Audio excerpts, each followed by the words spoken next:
You're listening to A Chapter a Day, a daily podcast. The Bible comes alive as we read a chapter out loud each day. Hello, it's time for a chapter a day. I am still healing. We are reading Exodus 5. Afterward, Moses and Aaron went to Pharaoh and said, "This is what the Lord, the God of Israel, says. Let my people go so that they may hold a festival to me in the wilderness." Pharaoh said, "Who is the Lord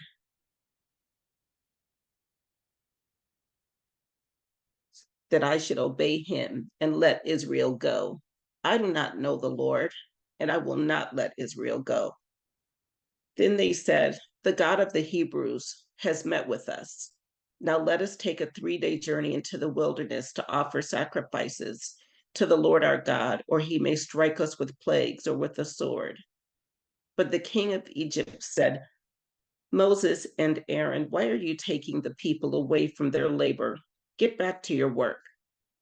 Then Pharaoh said, "Look, the people of the land are now numerous, and you are stopping them from working."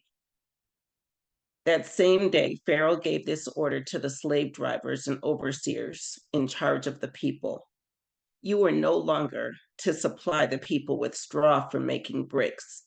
Let them go and gather their own straw, but require them to make the same number of bricks as before. Don't reduce the quota.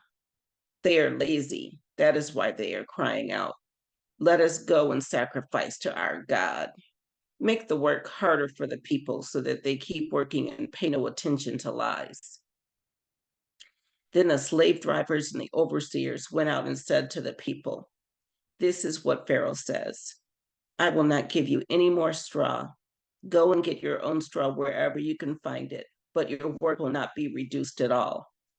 So the people scattered all over Egypt to gather stubble to use for straw. The slave drivers kept pressing them, saying, "Complete the work required of you for each day, just as when you had straw." And Pharaoh's slave drivers beat the Israelite overseers they had appointed, demanding, "Why haven't you met your quota of bricks yesterday or today as before?" Then the Israelite overseers went and appealed to Pharaoh. "Why have you treated your servants this way? Your servants are given no straw, yet we are told, 'Make bricks.' Your servants are being beaten, but the fault is with your own people." Pharaoh said, "Lazy, that's what you are, lazy. That is why you keep saying, 'Let us go and sacrifice to the Lord.' Now get to work. You will not be given any straw, yet you must produce your full quota of bricks." The Israelite overseers realized they were in trouble when they were told, "You are not to reduce the number of bricks required of you for each day."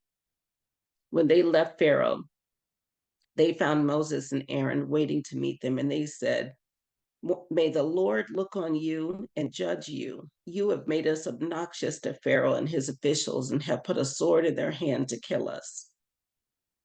Moses returned to the Lord and said, "Why, Lord? Why have you brought trouble on this people? Is this why you sent me? Ever since I went to Pharaoh to speak in your name, he has brought trouble on this people, and you have not rescued your people at all." That was Exodus chapter 5. And I will soon read Exodus chapter 6.